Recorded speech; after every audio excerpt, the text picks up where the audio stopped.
Je suis zéro visée par cette situation-là, je l'ai eu facile toute ma vie, je suis pas raciste, je connais personne de raciste, donc je me sentais pas visée par le trend, puis là je vois plus ça comme un mouvement qu'un trend, donc je l'appuie.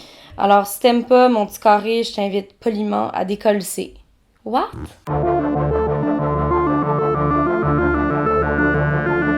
Allô tous, c'est Bravo Mode, donc vidéo super différente de d'habitude parce que comme beaucoup de blancs, bon, je me suis posé la question, je fais une vidéo là-dessus, est-ce que j'en parle, ou je laisse les personnes racisées en parler, leur laisser la place. On l'a entendu, là, ce malaise-là, pas mal dans les derniers jours. Là. En fait, au début, je voulais juste faire une intro par rapport à ça dans une vidéo qui parlait de relance économique verte. Mais là, mon intro a commencé à prendre 3 minutes, 4 minutes, 5 minutes, 10 minutes, 15 minutes. Fait que là, je me suis dit, bon, je pense que ça mérite une vidéo complète. Et c'est aussi que, même s'il y a beaucoup de militants francophones, qu'ils soient racisés ou non, qui partagent des informations cruciales. Je trouve que la plupart des informations sont quand même beaucoup en anglais, donc je me suis dit, une vidéo de plus en français, ça fera pas de mal. Parce que je comprends que c'est pas tout le monde qui parle anglais, puis même si vous faites plein d'efforts, on peut pas apprendre l'anglais en une semaine comme ça. Là. Mais au début, j'hésitais à en parler parce que, vous le savez, je parle beaucoup en général, mais je parle beaucoup de contenu qu'on pourrait qualifier d'engagé sur ma chaîne YouTube et sur mon compte Instagram. Donc, dans ma tête, ceux qui me suivent sont engagés autant au niveau de la lutte féministe que de la lutte environnementale, donc de la lutte de l'égalité de toutes les ethnies. Donc, à quoi ça me servait d'en parler, que je me disais, évidemment, c'est la réflexion la plus niaiseuse. Bref, tout ce climat-là qui dure depuis une semaine, qui dure depuis 400 ans, mais ce mouvement-là, qui j'espère sera périn et historique, et qui a été déclenché après le meurtre au premier degré de George Floyd, entre autres, ça m'a fait réaliser beaucoup de choses, puis que l'antiracisme était beaucoup plus complexe que ce que je pensais. D'ailleurs, on a pointé quelques fois que tout ce qui était fait sur Instagram était pas pertinent, puis que le best, c'était vraiment le mieux, c'était d'agir uniquement sur le terrain. J'aimerais apporter une nuance à ça parce que je me serais pas autant sensibilisée à la cause, j'aurais pas découvert autant de militants noirs fascinants, magnifiques, si les influenceurs blancs ou mes amis blancs que je suis ou mes amis noirs que je suis, peu importe, n'avaient pas partagé des publications cruciales de ces militants-là. Donc, chaque geste, chaque repartage trouve un écho quelque part, là. Peu importe ce qu'on fait, le mieux, c'est vraiment de pas rester silencieux. Parce qu'il y a 10 jours, j'avais pas encore compris que parce que j'avais jamais vécu de racisme, évidemment, parce que dans ma tête, j'étais pas raciste, comme dans la tête de la plupart des gens, et parce que je connaissais pas vraiment de personnes racistes, s'il y avait personne de raciste dans mon entourage, je pensais, en fait, j'avais pas encore compris que ce mouvement-là pouvait me concerner. Parce que ce combat-là concerne tout le monde. Cette massive et importante mobilisation-là des derniers jours a été un point de départ pour moi, crucial. Mais c'est aussi que je veux être mieux outillée au quotidien. Puis je pense que c'est la même chose pour beaucoup de personnes en ce moment. En fait, pour tout vous dire, au début, j'avais peur d'écrire le hashtag Black Lives Matter. Puis là, je dis ça, là, je parle de moi, là, mais je dis ça parce que j'ai l'impression qu'il y a peut-être plusieurs personnes qui ont eu ces réflexions-là. Bref, j'avais peur de partager le hashtag Black Lives Matter parce que j'avais peur que le monde pense que je venais de comprendre que la vie des Noirs comptait. Donc, je trouvais ça tellement premier degré. Puis là, ça, c'est vraiment problématique de ma part de penser que parce que c'est premier degré, whatever, ça me concerne pas. Fait que là, j'ai parlé au téléphone avec une de mes amies, Marie, qui est noire, puis elle m'a dit « Non, non, partage le Black Lives Matter, parce qu'il va beaucoup plus loin que ça, il est plus complexe que ça, puis c'est pas tout le monde qui le pense. » Puis on le voit en ce moment qu'il y a des gens qui pensent encore que de dire « All Lives Matter », c'est nécessaire, alors que ça l'est pas du tout. Je vous partage d'ailleurs une fille qui a fait un TikTok là-dessus, qui nous fait comprendre pourquoi Black Lives Matter en ce moment est extrêmement important. What are you doing? Oh, this house is on fire, so we're gonna go help them. We're gonna go put out the fire. Well, what about my house? What? What about my house? Doesn't it matter? Is your house on fire? No, but, it still matters. Nobody said that it didn't. It's just that this house is on fire, and people's lives are at stake if we don't do something about it. Okay, all houses matter. What? Bref, peut-être que les influenceurs blancs qu'on critique ont eu le même genre de réflexion que moi au début, mais ils n'ont pas voulu évoluer nécessairement ou ils n'ont pas voulu comme écouter la voix des personnes noires qui leur disaient que leur réflexion était faible, était vide de sens, était paresseuse peut-être. Puis c'est normal de faire des erreurs au début de n'importe quel apprentissage, mais on n'a pas le temps de faire des erreurs parce que là, ça fait des centaines d'années que les Noirs attendent qu'on soit là, donc là, on va pas nécessairement prendre notre temps.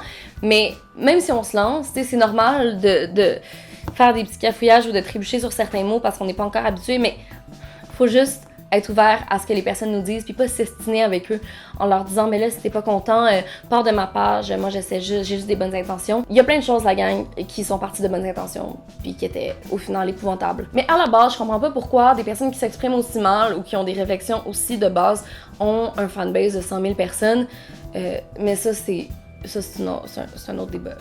Il y a une autre affaire que j'ai appris, ben pas que j'ai appris, mais que je veux mettre de l'avant, c'est qu'il faut pas mettre l'opinion des personnes noires ou racisées dans le même panier. Autrement dit, ils pensent pas tous pareil. Il y a Jessica Prudencio, par exemple, qui a, pendant un bout, je sais pas si elle les a rouverts, mais qui a fermé ses messages privés sur Instagram parce qu'elle était épuisée de recevoir plein de questions de sa communauté blanche pour savoir comment être une meilleure personne envers les personnes noires.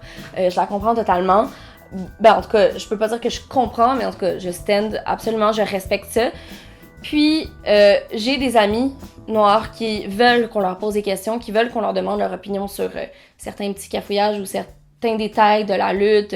Ils veulent qu'on leur demande leur expérience. Donc, il n'y a pas de réponse ultime, mais je pense qu'il faut faire preuve d'écoute, de délicatesse, puis tenter le terrain avant de vraiment bombarder une personne de questions, puis lui laisser la place si elle a pas envie de répondre. Même chose pour les petits carrés noirs, il y a des personnes noires qui l'ont partagé, puis moi j'étais contre les carrés noirs parce que j'ai vu plein de vidéos de personnes démunies parce qu'elles cherchaient des informations puis elles étaient noyées à travers ces carrés noirs-là. Bref, en tout cas, je partirai pas là-dessus là, parce que c'est pas de ça que je veux parler. Là. Bref, si une personne noire te dit que ce que tu dis c'est wrong ou c'est pas tout à fait ça, estime-la pas.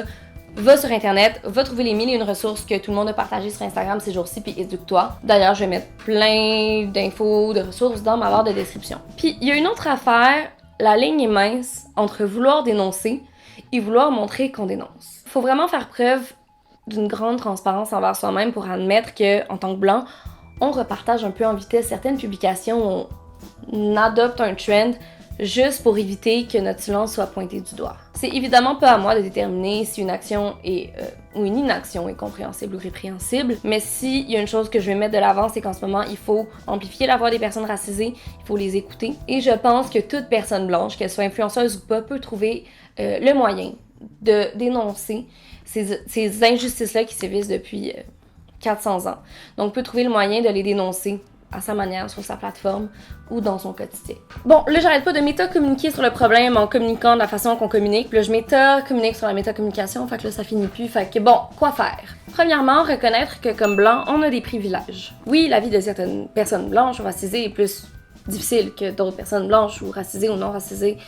C'est pas ça le point. Parce que même si tu vis un énorme drame, tu vas jamais, en tant que blanc, être arrêté sur le simple fait que ta peau est noire. Tu vas jamais être tué à cause de la couleur de ta peau. Tu vas jamais te voir refuser un emploi, même si c'est de façon underground, à cause de la couleur de ta peau. Même chose pour un logement. Mettons que vous êtes une personne blanche dans la même situation monétaire, familiale, amoureuse avec les enfants qu'une personne noire, vous allez quand même avoir plus de privilèges que cette personne-là à cause de la couleur de votre peau. Tu vas aussi pas te faire fétichiser à cause des stéréotypes qu'on a sur ton ethnicité. Tu vas pas créer la peur, même chez un policier qui est supposé être là pour protéger. Bref, ça c'est la première chose. La deuxième chose, c'est évidemment s'informer.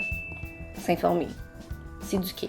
Comme je l'ai dit, il y a tellement de ressources mises en ligne sur Instagram, il n'y a vraiment aucune excuse pour pas juste passer une soirée ou switcher votre série préférée en ce moment, juste une soirée ou 2 soirées ou une semaine complète pour des films ou des séries qui parlent de l'injustice des personnes noires. Que le documentaire 13, le 13e, qui relate du 13e amendement de la Constitution qui abolissait l'esclavage, qui est fait par Ava DuVernay, qui a fait aussi d'autres documentaires sur Netflix qui sont à voir aussi, mais pour le 13e, c'est vraiment le portrait qu'il faut regarder en ce moment, là, si vous avez une chose à regarder, mettons, pour comprendre pourquoi est-ce qu'il y a autant de Noirs dans les prisons aux États-Unis.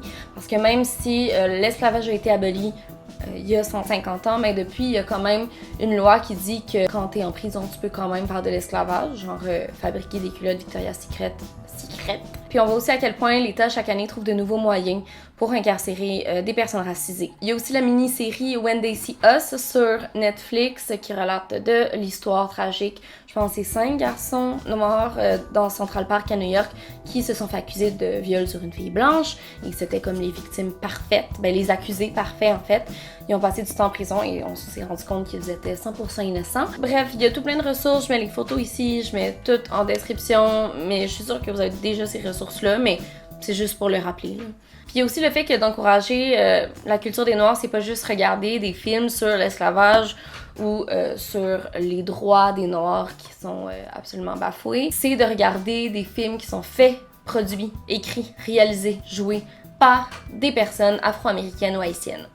Ou antillaises, ou whatever, issues de la communauté noire. Mais non, je pense que je vais vraiment faire plus attention, puis pas penser que ça me concerne pas parce que c'est juste des Noirs qui ont fait ce film-là. Faut vraiment que j'arrête de penser ça, puis je suis certaine qu'il y a plein de personnes qui m'écoutent en ce moment qui vont se dire « Ouais, moi aussi, j'avoue que je pensais que des films faits par la communauté noire me rejoignaient pas, mais... » Ça n'a pas rapport. Il y a aussi des podcasts qui sont vraiment une super manière de s'informer. J'ai découvert le podcast Where We At Montréal. Donc, c'est Jessica Prudencio et Annabelle McLaughlin qui ont ça. Puis, j'ai écouté 2 épisodes à date, puis un épisode sur l'amour que j'ai trouvé fascinant sur les relations interraciales, les relations mixtes, une personne noire avec une personne blanche. Parce que c'est de se voiler les yeux que de penser que ces 2 personnes-là vivent exactement le même quotidien. Il y a aussi le podcast Génération Z qui est fait par une fille de la diversité puis qui parle c'est quoi être noir à Montréal, etc. Bref, plein de manières de tuer vos stéréotypes à l'intérieur de votre cerveau. Évidemment, tous les liens et les ressources en description. Il y a les livres aussi, il y a la librairie Racine à Montréal qui met de l'avant des œuvres de personnes racisées.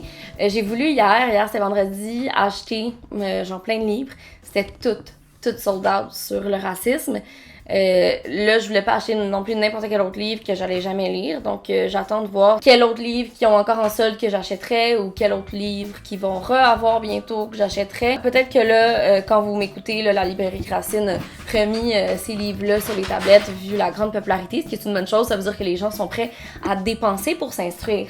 C'est une chose de lire un article puis de l'oublier, mais de dépenser de l'argent, puis surtout d'encourager une librairie qui est tenue par des personnes noires, ça c'est une autre chose. Bref, je mets juste ici une liste des librairies où vous pouvez acheter des livres qui parlent de racisme et qui sont bien sûr écrites par des personnes racisées, qui c'est pas des liens Amazon. Donc ça c'est si vous trouvez pas ce que vous voulez à la librairie Racine. Si jamais vous connaissez d'autres librairies tenues par des personnes de couleur, noires, indigènes à Montréal, vous pouvez me l'écrire en commentaire, ça va vraiment me faire plaisir de découvrir. Ah oui, avant que j'oublie, dans le top 3 de mes poétesses écrivaines préférées, il y a Chloé Savoie-Bernard, que je trouve tellement divine et talentueuse. Il y a son recueil Les Femmes Savantes et son recueil... Il faudrait que je les sorte. Attends, Les Femmes Savantes puis Poésie Scotch Tape que j'ai lu 4 fois, mais là je les ai passés à quelqu'un il y a genre 1 an ou 2. Il y a Fast aussi. Il y a Corps qui est un recueil. En tout cas, je vais pas mettre ma bibliothèque à l'envers, mais je mets les photos ici. Vraiment talentueuse et elle va aborder parfois dans ses poèmes ou dans ses nouvelles de la fétichisation que certains hommes peuvent faire de son corps, de sa culture.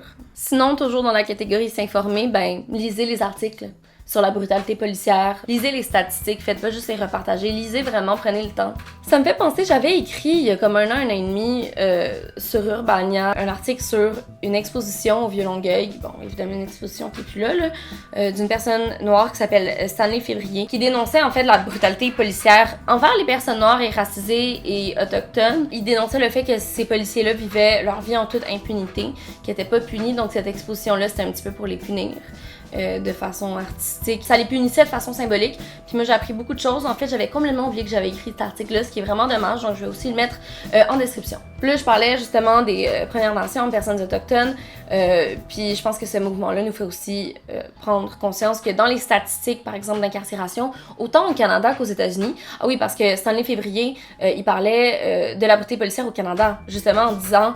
C'est pas juste aux États-Unis, il faut arrêter de dire que nos voisins américains sont épouvantables, que nous, on est vraiment ouverts. C'est vraiment plus compliqué que ça. À force de partager en ce moment des statistiques sur la proportion de personnes noires incarcérées autant au Canada qu'aux États-Unis, ou qui se font fouiller de façon aléatoire ou arrêter de façon aléatoire, ben on se rend compte que les indigènes sont un peu dans le même panier. Puis je veux dire, peut-être que vous voyez souvent ces temps-ci l'abréviation BIPOC, B-I-P-O-C, je sais pas en anglais comment on le prononce, mais c'est Black Indigenous People of Color, c'est ça que ça veut dire, donc les personnes noires, indigènes et les personnes de couleur.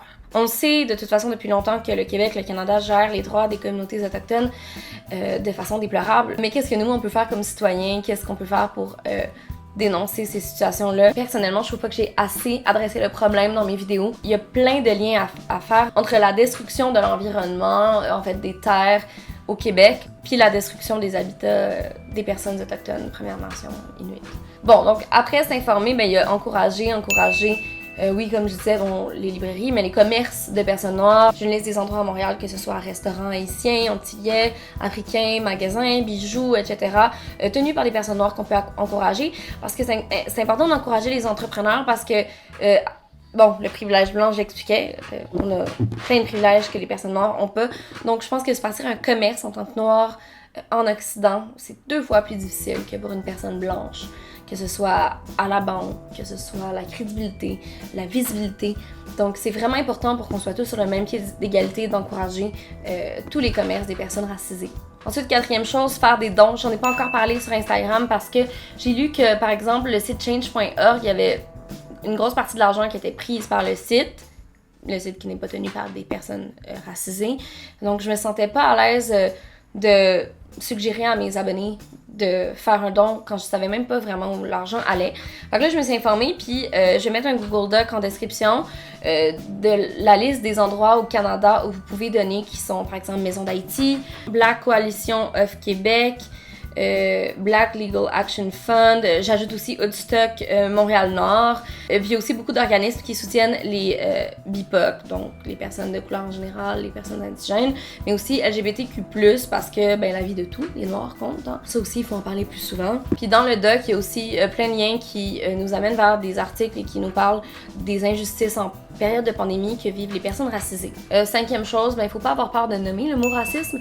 On dirait que des fois, il y a une situation avec notre tante, notre oncle ou une personne, notre voisin, on est comme, ouais, il est pas bien ouvert d'esprit, ou la façon dont il parle des personnes noires, c'est comme, tu sais, on le voit qu'il a été élevé vraiment loin des autres cultures.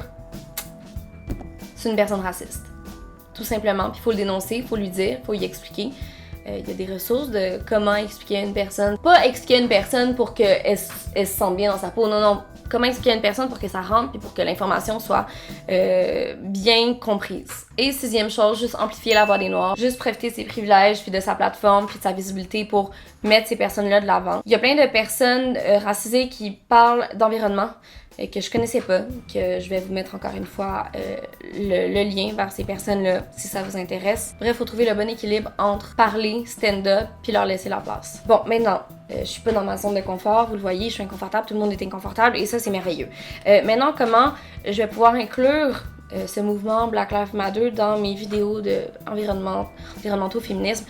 Non, je vais pas en parler chaque fois parce que ça se fait que des fois ça s'apprête pas, mais là je vais essayer de faire des liens avec l'environnement puis avec le féminisme, autant pour, bon, vous donner cette information-là puis vous faire des liens dans votre tête, mais aussi pour moi, pour établir ces liens-là puis les intégrer, puis éventuellement les intégrer, puis encore les intégrer. Donc, pour l'environnement, j'ai envie de dire qu'une société égalitaire, c'est une société où l'argent serait mis à la bonne place, où on arrêterait de détruire des écosystèmes qui mettent en danger les populations vulnérables en Afrique subsaharienne, en Asie du Sud-Est, dans les Antilles, parce que tout est lié. Maintenant, est-ce que c'est le racisme qui cause la hausse des changements climatiques? Non. Mais il y a un racisme environnemental parce qu'on vit dans une société qui délibérément met en danger la vie des populations vulnérables en détruisant les écosystèmes, leur territoire. Il y a une injustice alimentaire dans la façon dont on exploite nos terres. Il y a une gestion agricole qui est déplorable et il y a des millions de personnes qui souffrent de famine à cause de cette gestion-là parce que les hommes blancs, cis, hétéros, bref, dirigeants de grandes entreprises veulent faire le plus de profit possible au détriment de ces personnes-là. Donc, on vit dans une société qui nous dit, ben, la vie de ces personnes-là compte pas tant que ça, en fait. Donc, je pense que le Black Lives Matter a tout à fait sa place dans la lutte environnementale. Si vous comprenez toujours pas ce que je veux dire, posez-vous la question. Qui, vous pensez, est le plus touché par les inondations? Qui est le plus touché par les grosses tempêtes, les ouragans, les tornades?